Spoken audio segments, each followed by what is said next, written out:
अब श्री कृष्णचंद्र जी की अवस्था 6 वर्ष की है। अब वो बछड़े चराने नहीं, अब गाय बछड़े सब एक साथ चराने की अनुमति मिल गई। अपने सखा ग्वाल बालों के साथ गौएं चराते हुए वृंदावन में जाते और अपने श्री चरण चिन्हों से वृंदावन की रज को पावन करते। कोई भी कण वृंदावन ब्रज का ऐसा नहीं जिसमें हमारे भगवान और प्रियाजू के चरण चिन्ह न हो। ये वन गौओं के लिए हरी हरी घास से युक्त एवं रंग बिरंगे पुष्पों की खान हो रहा था। अभी 25-26 वर्ष पहले की बात बता रहे हैं। इधर आप देखोगे केवल लताएं ही लताएं थी। जहां बट वृक्ष है ना, यहां से लेकर के और सीधे आप चले जाओ केसी घाट तक, तो वृक्षावली, लताएं, पुष्प, बस और कुछ नहीं। इतना निर्माण नहीं हुआ था। अब तो लताओं का अंतर ध्यान होना बड़ी बड़ी है। पीपल की लता, बड़ी बड़ी लता है, बड़ी दर्दनाक स्थिति है। 50-50 मोर के झुंड हमारे हितधाम में से दाना फेंक दो, ऐसे नाच रहे, सैकड़ों हजारों कबूतर तोते ऐसे बैठे हुए। अब लताएं गई तो फिर मोर कहां शयन करेंगे? तो फिर अब इधर कुछ आवाजें आती हैं मयूर की, बता कितना सुंदर वृंदावन पुष्पों की खान हो रहा है। आगे आगे गौएं, उनके पीछे पीछे बांसुरी बजाते हुए श्याम सुंदर। तन्माधवो वेणु मुदीरयन् व्रतो गोपैर्गृणद्भिः स्वयसो बलान्वितः पशून् पुरस्कृत्य पशव्यमाविशद् विहर्तु कामः कुसुमाकरं वनम्। फूले हुई लताएं, कितना सुंदर है। भावना करो, जिस मार्ग से जा रहे हैं आसपास फूली हुई लताएं, गुच्छे के गुच्छे रंग बिरंगे फूल, उनमें मकरंद का पान करके भौरे गुंजार कर रहे हैं। सहस्त्रों सुंदर श्वेत रंग की गायें और पीछे भगवान बांसुरी बजाते हुए श्याम सुंदर। फिर बलराम जी और उनके पीछे यश गान करते हुए ग्वाल बाल इस प्रकार वृंदावन में प्रवेश करते। वृंदावन में कहीं भौरे गुंजार कर रहे हैं, कहीं झुंड के झुंड हरिण चौकड़ी भर रहे हैं, कहीं मयूर नृत्य कर रहे हैं, सुंदर सुंदर पक्षी चहक रहे हैं, कहीं बड़े सुंदर झरने झर रहे हैं। जैसे महात्माओं का हृदय स्वच्छ होता है, ऐसे यहाँ के कुंड और सरोवर परम निर्मल हैं। उनमें खिले हुए कमलों के सौरभ से सुवासित होकर शीतल मंद सुगंध वायु श्री वृंदावन की सेवा कर रही है। बड़ा ही मनोहर वन देखकर भगवान ने मन ही मन विहार करने का संकल्प किया। पुरुषोत्तम भगवान श्री कृष्णचंद्र जी ने देखा बड़े बड़े वृक्ष फल और फूलों के भार से झुककर भूमि को स्पर्श कर रहे, मानो प्रणाम कर रहे हो। नूतन नूतन कोपलों की लालिमा से ऐसा लग रहा है मानो प्रभु के चरण स्पर्श कर रहे हो अपने कर कमल से। बड़े आनंद से मुस्कुराते हुए अपने बड़े भाई बलराम जी से कहा, हे देव शिरोमणि, देखो ये तो बड़े बड़े देवता आपके चरण कमलों की पूजा करते हैं, परंतु ये वृंदावन के वृक्ष अपनी डाली रूपी हाथ से पुष्प लेकर के आपके चरण कमलों में झुककर मानो पुष्पांजलि अर्पित कर रहे हैं, नमस्कार कर रहे हैं।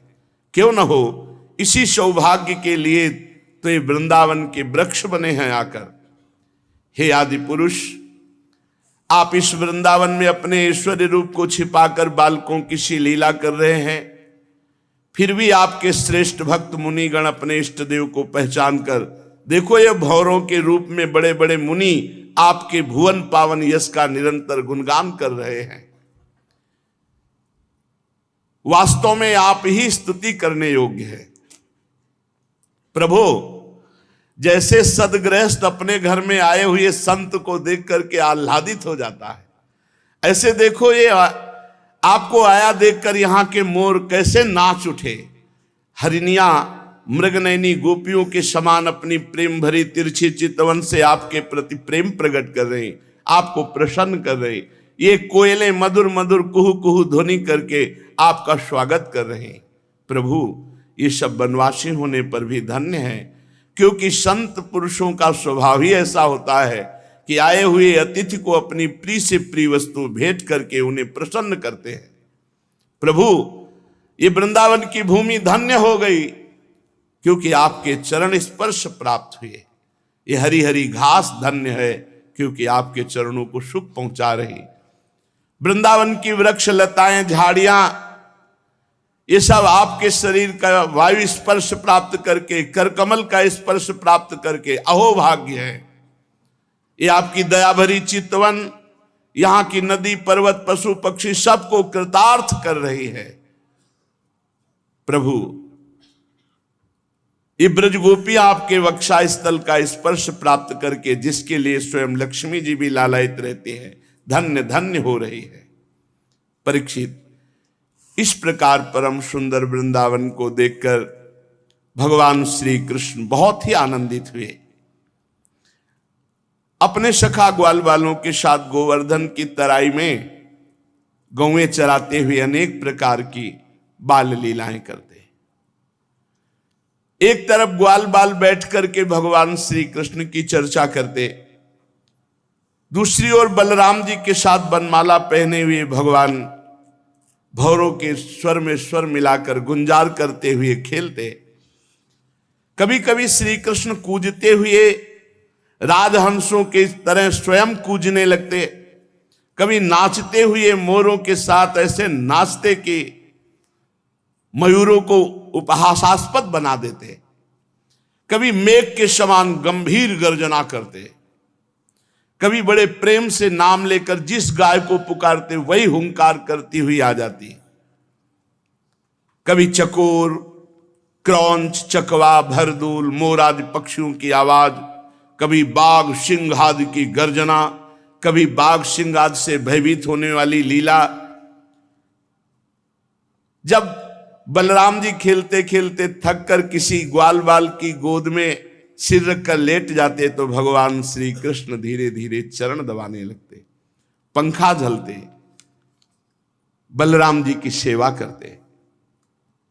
कभी नृत्यतो गायतः क्वापि वल्गतो युध्यतो मिथः गृहीत हस्तौ गोपालान् हसंतो प्रशंसतु। कभी एक दूसरे के सामने ताल ठोककर कुश्ती लड़ने लगते, कभी एक दूसरे से होड़ बांधकर नृत्य करते, और कृष्ण और बलराम ऐसे गले में हाथ डालकर देख देख के वाह वाह वाह वाह ऐसा कहते। जब कुश्ती लड़ते लड़ते थक जाते, तो वृक्ष के नीचे कोमल पल्लवों की शैया पर ग्वाल बाल की गोद में सिर रखकर श्री कृष्ण बलराम लेट जाते, और मूर्तिमान पुण्यात्मा ग्वाल बाल भगवान श्री कृष्ण के चरण चापने लगते, अंगोछियों से हवा करते। किसी किसी के हृदय में प्रेम की धारा उमड़ आती, वो धीरे धीरे उदार शिरोमणि परम मनस्वी भगवान श्री कृष्ण की लीला के अनुरूप उनको मन को प्रिय लगने वाले गीत गाते। अपनी योग माया से ईश्वर को छिपाए हुए अनंत ब्रह्मांडों का स्वामी ग्वाल बालों के बीच में ऐसे सुख बरसा रहा है। ऐसी लीला करते मानो ठीक कोई मनुष्य बालक ग्वाल बाल ही हो। स्वयं भगवती लक्ष्मी जिनके चरण सेवा में संलग्न रहती है, इन ग्रामीण बालकों को उन्हीं चरणों के चापने का सौभाग्य मिलता है, और भगवान उनके साथ साधारण बालक की तरह खेल खेलते। पर कभी कभी उनकी ऐश्वर्यमयी भागवतिक लीलाएं प्रकट हो जाती। बलराम जी और श्री कृष्ण के सखाओं में एक प्रधान सखा थे श्री दामा। एक दिन उन्होंने सुबल और स्तोक कृष्ण आदि ग्वाल बालों से श्याम और राम से बड़े प्रेम से कहा कि हम लोगों को सर्वदा सुख पहुंचाने में तत्पर रहने वाले महाबली बलराम जी, आपके बाहुबल की तो कोई था नहीं, और हमारे मनमोहन श्री कृष्ण दुष्टों को नष्ट कर डालना तो स्वभाव है। यहां थोड़ी दूर पर एक बड़ा भारी वन है, उसमें पात के पात ताड़ के वृक्ष भरे पड़े हैं और बहुत ताड़ के फल पक पक कर गिरते हैं। पर वहां धेनुकासुर नाम का एक दुष्ट दैत्य रहता है, उसने किसी को भी फल, अगर कोई फल लेने गया तो उसे मार देता है। भैया बलराम जी, भैया श्री कृष्ण, वो दैत्य गधे के रूप में रहता, स्वयं बड़ा बलवान और बहुत से गधे उसके साथी हैं जो दैत्य हैं, गधे के रूप में रहते।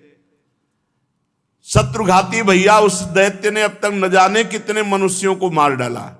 यही कारण है इस वन में कोई भी पशु पक्षी मनुष्य कोई भी नहीं जाता। और बड़े सुंदर सुंदर सुगंधित फल है ताड़ के, देखो ना सुगंध आ रही, खाने का मन होता है, चारों ओर मंद मंद सुगंध फैल रही। तनिक ध्यान दो भैया, तुम्हारे मुख में पानी आ जाएगा, रस आ जाएगा। श्री कृष्ण, हमारा तो मन मचल पड़ा है फल पाने के लिए। दाऊ दादा, बड़ी उत्कट अभिलाषा की फल पाए, पर वो गधे का रूप रख करके बलवान दैत्य मार देगा अगर हम जाएंगे तो। ग्वाल बालों की बात सुनकर भगवान श्री कृष्ण और बलराम एक दूसरे पे दृष्टि मिलाई और कहा अच्छा भैया, और ताल वन की ओर चल पड़े। बलराम जी ने अपनी मजबूत बाहुओं से ताड़ का एक पेड़ पकड़ा और मतवाले हाथी की तरह जेब हिलाया तो ढेर सारे फल नीचे गिरे। जब गधे के रूप में रहने वाले दैत्य ने फलों के गिरने का शब्द सुना तो मानो पृथ्वी को कंपायमान कर रहा ऐसे दौड़ा। बलवान था, बहुतों को मार चुका था, बलराम जी के सामने आया, दुलत्ती छाती पे मारी, बहुत रेखता हुआ, क्रोध में भरकर रेखता हुआ दूसरी बार बलराम जी के पास आया, पीठ करके फिर दुलत्ती चलाई। बलराम जी जब पूरे अनंत ब्रह्मांडों को सरसों के दाने की तरह फड़ में रखे तो इसकी दुलत्ती क्या करेगी। एक हाथ से दोनों पैर पकड़े और घुमा करके ताड़ के वृक्ष में मारा। धेनुकासुर पधार गया और बड़े ताड़ के वृक्ष हिलकर खूब फल गिरे। तड़तड़ा कर एक दूसरे वृक्षों को हिलाते हुए ऐसे बहुत से वृक्ष गिर पड़े। बलराम जी के लिए तो एक खेल था, परंतु उनके द्वारा फेंके हुए गधे के शरीर धेनुकासुर से चोट खा खा कर वहां सब पूरा वन, जितने पके फल रखे सब नीचे आ गए। भगवान बलराम जी अनंत भगवान शेष है। सारा संसार ठीक वैसे ही उत्प्रोत है जैसे सूतों में वस्त्र, तब भला उनके लिए कौन से आश्चर्य की बात थी। जब धेनुकासुर मारा गया तो उसके जो और दैत्य धेनुक के रूप में रहते थे सब आग बबूला हो गए और बलराम जी श्री कृष्ण के ऊपर टूट पड़े। जो आया पीछे के पैर पकड़ पकड़ के सबको ताल वृक्षों पर दे मारा।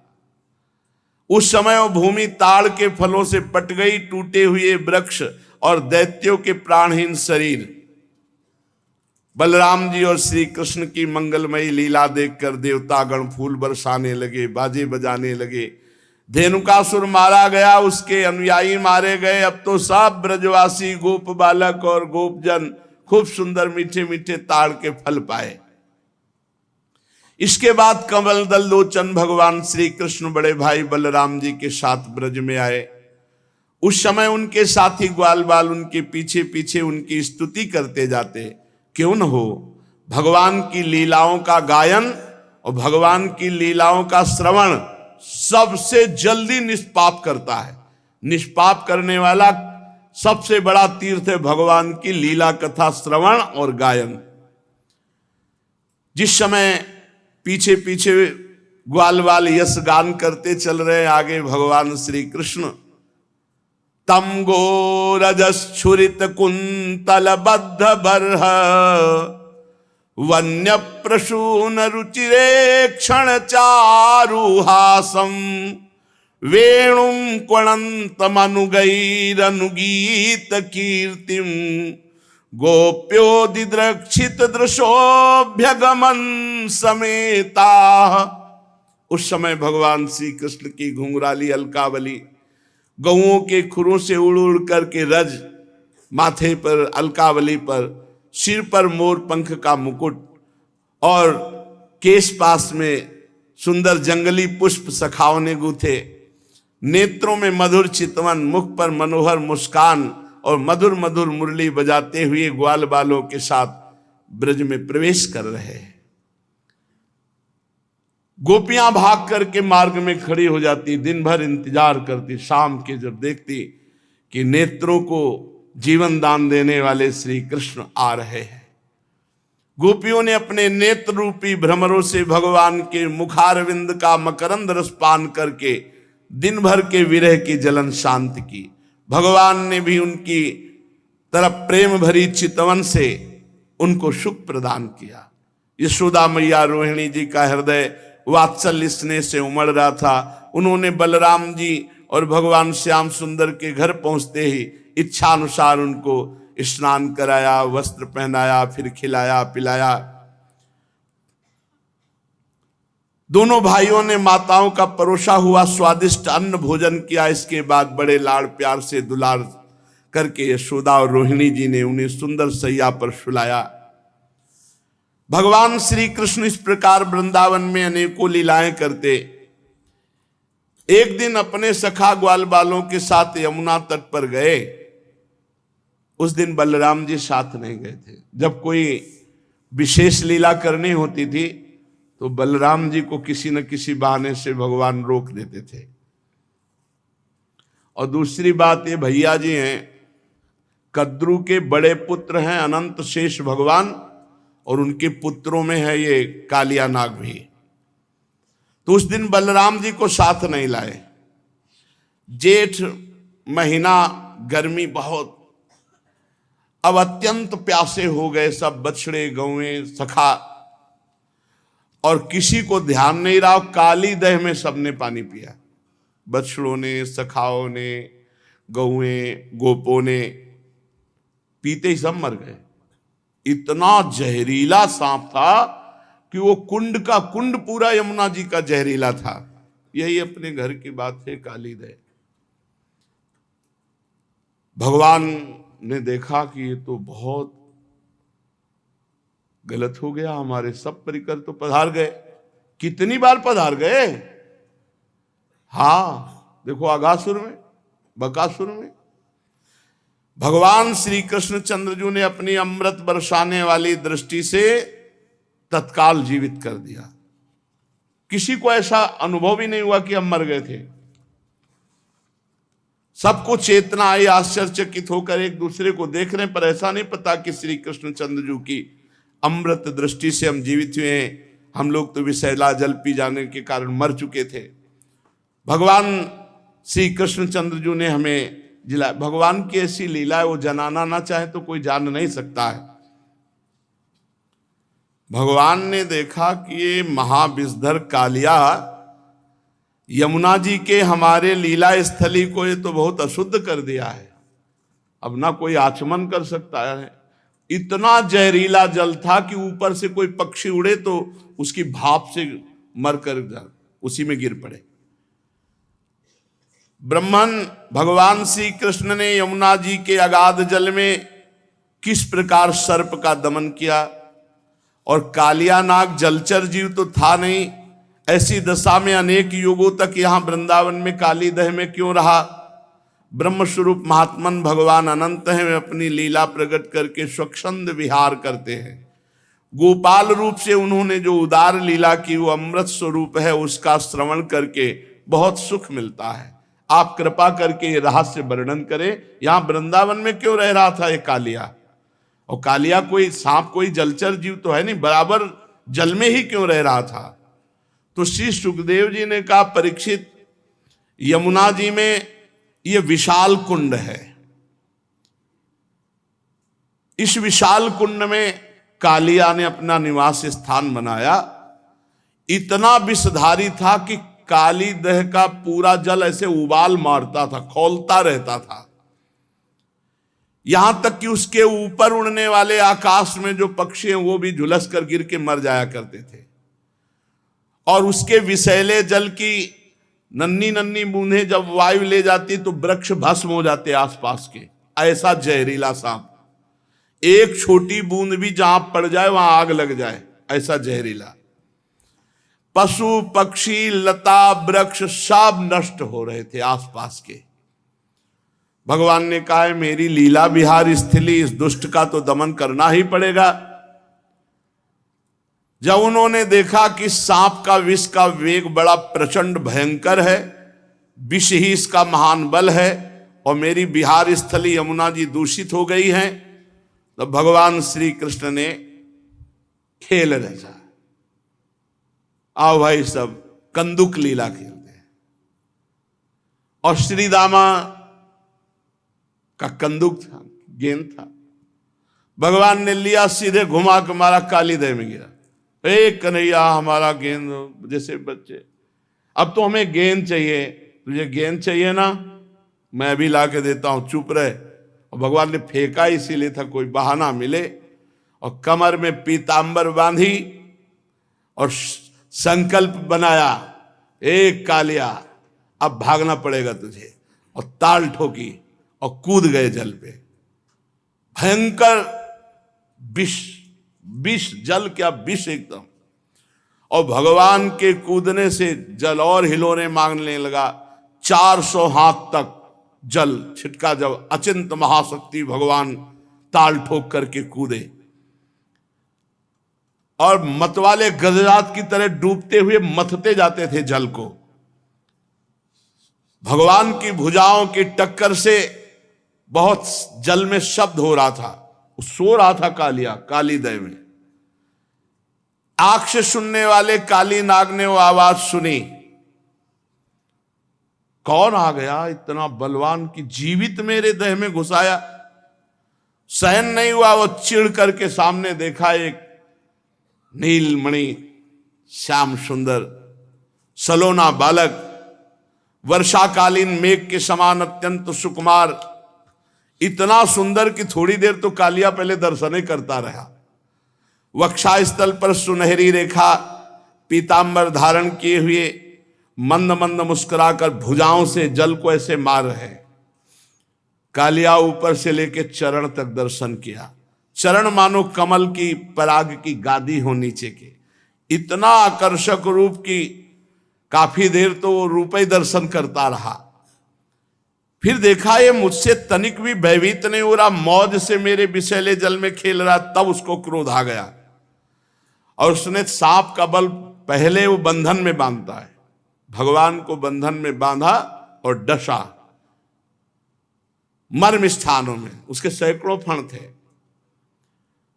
भगवान श्री कृष्ण को नागपाश में बांध करके और अपने फण से डसा। अब तो ग्वाल बाल सब मूर्छित हो रहे हैं, क्योंकि इन ब्रजवासियों ने शरीर, सुहृद, धन संपत्ति, स्त्री पुत्र, भोग, कामनाएं, ये सब त्याग कर भगवान श्री कृष्ण को ही अपना मानते हैं। इसलिए ब्रजवासी सर्वश्रेष्ठ है। गाय बैल बछिया बछड़े सब दुख से डकराने लगे। श्री कृष्ण की ओर टकटकी बांधे हुए सब देख रहे हैं, सबका प्राण व्याकुल। इधर ब्रज में बड़े उत्पात शुरू हो गए। अब शकुन देखकर नंद बाबा ने कहा कि बलराम तुम आज यहाँ क्यों हो? श्री कृष्ण के जरूर कोई घटना घट गई, जरूर घटना घट गई। बड़े भय से व्याकुल हो गए। भगवान के प्रभाव को तो जानते नहीं, वात्सल्य भाव है। बस ये अपशकुन देखकर लगा कि आज तो किसी दैत्य ने श्री कृष्ण का जरूर अहित कर दिया। भय से व्याकुल हो गए, क्योंकि इन सबके प्राण मन सर्वस्व श्री कृष्ण ही थे। भागे ब्रजवासी, नंद बाबा, उपनंद, समस्त ब्रज गोपियां, बूढ़े बच्चे जवान सब। इतने में भागते हुए एक सखा ने आके बताया, गजब हो गया, कन्हैया काली दह में कूद गया और सांप ने जकड़ लिया। अब तो बलराम जी व्याकुल नहीं है, क्योंकि जानते हैं कि हमारे ऊपर शयन करने वाले सांप से तो उनको कोई भय है नहीं, और उनको विष से क्या भय है। ब्रजवासियों को इतना आतुर देखकर हंसते हुए कहा, तुम धैर्य रखो, श्री कृष्ण कोई ऐसे बालक नहीं है, हम जानते हैं अपने भाई के प्रभाव को, तुम धैर्य रखो।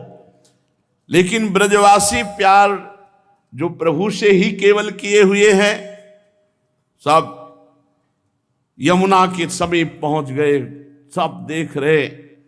बाबा मैया तो कूदने ही वाले थे, बलराम जी ने जबरदस्ती बाबा को रोका और युवतियों ने, ब्रज युवतियों ने, मैया तो भारी व्याकुल। जब दूर से देखा कि कन्हैया नाग पास में बंधे हुए, तो मैया तो बेहोश हो गई कुंड के समीप ही। नंद बाबा भी मूर्छित जैसे हो गए। भगवान मुस्कान भरी चितवन से इशारा कर रहे, सब शांत शांत शांत। लेकिन हर ब्रजवासी को, मेरे प्राण प्रिय श्याम सुंदर को सांप ने डस लिया, सांप ने कस लिया, मेरे तो प्राण वल्लभ जीवन सर्वस्व है। जब यशोदा मैया को होश आता है, कूदने के लिए दौड़ती, फिर ब्रज युवतियां गोपियां पकड़ लेती है, अश्रुधारा, शरीर चेतनाहीन। फिर ब्रज गोपियां कहती हैं कि सुनो, छठवें दिन पूतना को मारा था, आप बल तो याद करो, आपके लाला का कोई ऐसा बल नहीं कि सांप मार डालेगा। पर अधिकांश तो धीरज बंधाने वाले नहीं थे, सब मूर्छित पड़े हुए थे। नंद बाबा के तो प्राण श्री कृष्ण थे, जब देखा सांप ने पकड़ रखा है, बहुत विकल्प। बलराम जी ने बाबा आप समझो, ये हमारे श्री कृष्ण कोई, पर कौन समझने वाला। तो बलराम जी ने अपनी भागवती शक्ति का प्रयोग किया, सबको जड़ता भाव, कोई कदम आगे नहीं बढ़ा सकता। नहीं तो इतने प्रेम में कोई समझा नहीं, सब काली देह में डूब जाते। अपने भागवतिक बल से सबको जड़ता भाव प्रदान कर दिया, सब एक कदम नहीं चल सकते। अब भगवान ने देखा कि हमारे ब्रजवासी जन तो बहुत दुखी हो रहे हैं, और सांप जो है बहुत प्रफुल्लित है कि हमने बांध लिया और काट लिया। भगवान ने अपने शरीर को मोटा किया, जे हुई उसकी नसें टूटने लगी, छोड़ के अलग खड़ा हो गया। फिर आग बबूला हो करके कालिया नाग ने फुफकार मारते हुए भगवान के ऊपर चोट की। नथुनों से विष की फुहारें निकल रहे, यानी कि काटे तो जहर। कुछ सांप ऐसे होते हैं, ऐसे करते हैं तो धार जैसी विष की गिरती है। अब भी हैं ऐसे कुछ सर्प हैं, लाल लाल आंखें किए मानो भट्टी तप रही हो, और मुख से लपटें निकल रही थी। काली नाग अपनी दोहरी जीभ लपलपा करके दोनों ओंठों के किनारों को चाटता हुआ, विष उगलता हुआ भगवान के ऊपर प्रहार करता। और जैसे भगवान श्री हरि के वाहन गरुण जी सांपों से खेलते हैं, ऐसे श्री कृष्ण चंद्र जो खेल रहे, पैतरा बदलते वो प्रहार करता, अपने को बचाते। और ऐसे पैतरा बदलते कि हर बार उसके फड़ों पर भगवान थाप का प्रहार करते। अब उसका बल क्षीण होता गया। भगवान ने मारी थाप और छलांग लगाई और चढ़ गए फड़ों पर। कालिया का कितना सौभाग्य, जो मुनियों के हृदय में भी ध्यान में नहीं आते, वो सीधे चरणारविंद मस्तक पर।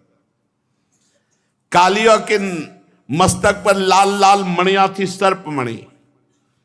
उन मणियों से भगवान के चरणों की और शोभा हो गई। नृत्य गान समस्त कलाओं के आदि प्रवर्तक जगत गुरु भगवान श्री कृष्ण नृत्य करना चाहते हैं। ये देख करके देवता गंधर्व अपने अपने संगीत वाद्य, और भगवान उसके सिर पर नृत्य करने लगे। नृत्य के आचार्य आदि प्रवर्तक है, सब विद्याएं इन्हीं से प्रकट हुई। भगवान के प्यारे भक्त गंधर्व सिद्ध देवता चारण देवांगनाएं जब देखा भगवान नृत्य करना चाहते हैं, तब बड़े प्रेम से मृदंग ढोल नगाड़े दुंदुभियां पुष्पों की वर्षा करते हुए ये सब बज रहे, ताल के साथ भगवान नृत्य कर रहे हैं उसके फड़ों पर। अखिल ब्रह्मांडों का भार लिए हुए भगवान उसके फड़ों, नस नस टूट गई, सारा अभिमान चूर चूर हो गया, मुख से खून उगलने लगा। और जो फण नहीं झुकाता तो ऐसी ठोकर मारते नाचते हुए एड़ी की बस खून उगल देता। प्रचंड दंडधारी भगवान के चरणों की चोट से कालिया नाग की जीवन शक्ति क्षीण हो गई, मुंह से नथुनों से खून उगलने लगा, चक्कर काटकर बेहोश हो गया। तनिक चेत होता, जहां आंख खोलता विष उगलता, भगवान जोर से चरणों की ठोकर मारते उसके फणों पर। नाचते नाचते भगवान ने उसका सब बल और अहंकार रौंद डाला। पुराण पुरुष महाबली भगवान श्री कृष्ण के चरणों पर खून की बूंदें ऐसी पड़ी थी मानो कालिया ने रक्तमय पुष्पों से भगवान के चरणों की पूजा की हो। तच्चित्र तांडव विरुगुण फलात पत्रो रक्तम मुखैरुर्वमन नृप भग्न गात्र स्मृत्वा चराचर गुरुम पुरुषम पुराणम नारायणम तमरणम मनसा जगाम। भगवान तांडव करते हुए फणों को उसके ऊपर छिन्न भिन्न हो गए।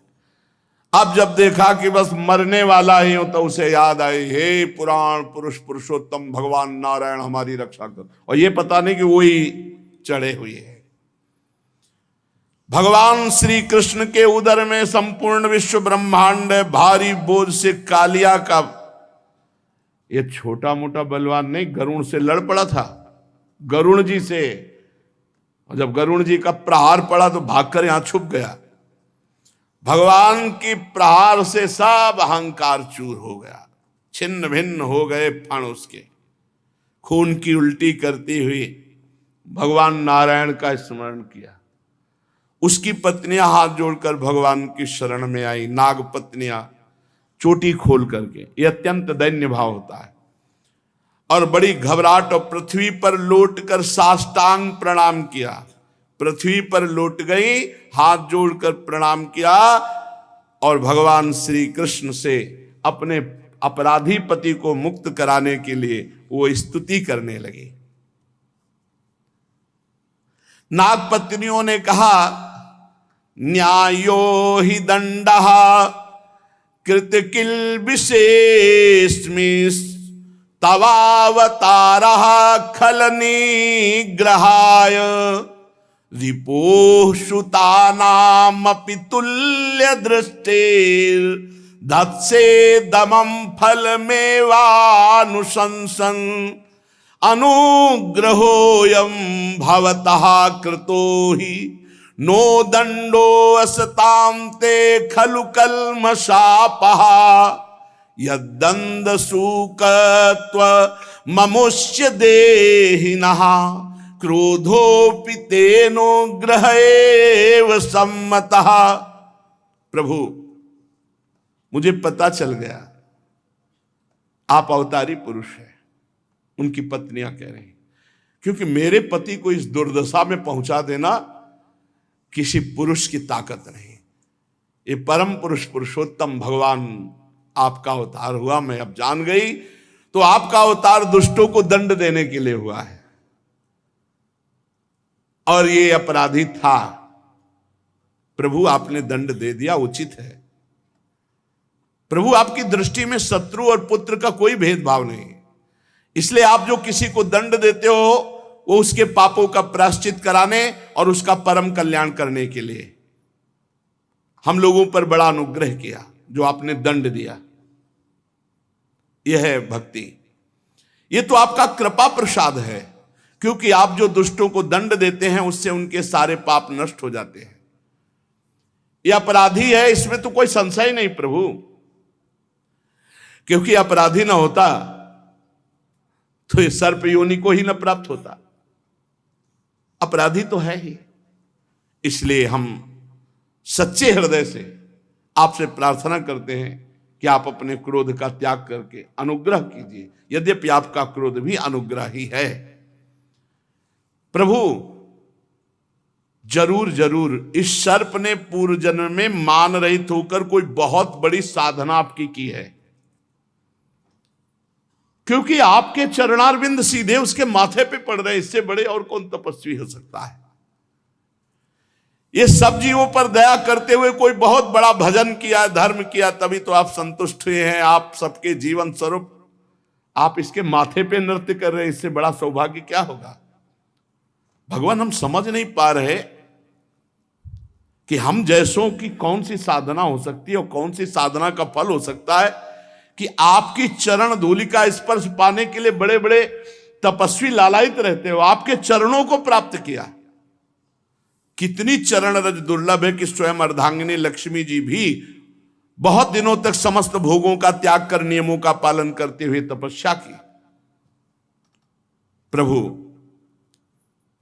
जो आपके भक्त है, चरण अनुरागी हैं, वो न नाक पृष्ठम न च सार्वभौमम न पारमेष्ठ्यम न रसाधिपत्यम न योग सिद्धि रपुनर्भवम वा वांछन्ति यत्पादरजः प्रपन्नाः तदेश नाथाप दुरापमन्यैस्तमोजनिः क्रोधवशोऽप्यहीशः संसार चक्रे भ्रमतः शरीरिणो यदिच्छतः स्यात् विभवः समक्षः। नमस्तुभ्यं भगवते पुरुषाय महात्मने भूतावासाय भूताय पराय परमात्मने ज्ञान विज्ञान निधये ब्रह्मणे अनंत शक्तये अगुणाया विकाराय नमस्ते प्राकृताय च कालाय कालनाभाय कालावयव साक्षिणे विश्वाय तदुपदृष्टे तत्कर्ते विश्वहेतवे। नागपत्नियां विनय कर रहे, हे प्रभु आपके चरण कमलों की धूल की शरण जो ले लेते हैं उनको ऐसा आनंद प्राप्त होता है कि वो स्वर्ग का राज्य नहीं चाहते, वो पृथ्वी की बादशाही नहीं चाहते, वो रसातल का राज्य नहीं चाहते, वो ब्रह्मा का पद नहीं चाहते, वो अणिमाद योग सिद्धियां नहीं चाहते, यहां तक कि जन्म मृत्यु से छुड़ाने वाले कैवल्य मोक्ष की भी इच्छा नहीं करते।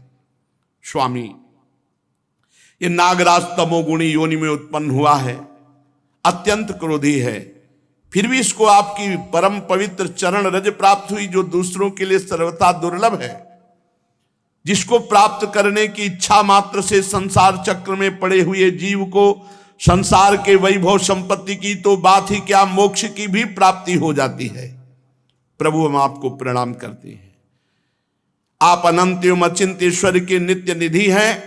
आप सबके अंतःकरण में विराजमान होने पर भी अनंत हैं। आप समस्त प्राणी और पदार्थों के आश्रय, सब पदार्थों के रूप में विद्यमान हैं। आप प्रकट से परे स्वयं परमात्मा हैं। हम आपको नमस्कार करते हैं। आप प्रभु सब प्रकार के ज्ञान के अनुभवों के खजाने हैं। आपकी महिमा अपार अनंत शक्ति है। आपका स्वरूप अपराकृत दिव्य चिदानंदमय है। प्राकृत गुणों एवं विकारों का आप कभी स्पर्श ही नहीं करते। आप ही ब्रह्म हैं। हे ब्रह्म स्वरूप श्री कृष्ण, हम आपको नमस्कार कर रहे हैं।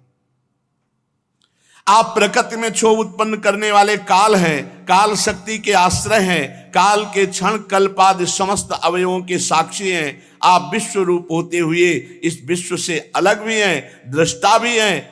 आप इस विश्व को बनाने वाले निमित्त कारण हैं और आप इस विश्व के रूप में बनने वाले उपादान कारण भी हैं। विश्व बनाने वाले आप और विश्व के रूप में बनने वाले आप। प्रभु, आप पंचभूत, उनकी तन्मात्रा, इंद्रियां, प्राण, मन, बुद्धि, सबका खजाना चित्ते आप हैं। नमो अनंताय सूक्ष्माय कूटस्थाय विपश्चिते नानावादानुरोधाय वाच्यवाचक शक्तये नमः प्रमाण मूलाय कवये शास्त्रयोनये प्रवृत्ताय निवृत्ताय निगमाय नमो नमः। नमः कृष्णाय रामाय वासुदेव सुताय च वसुदेव सुताय च प्रद्युम्नाया निरुद्धाय शाश्वतां पतये नमः।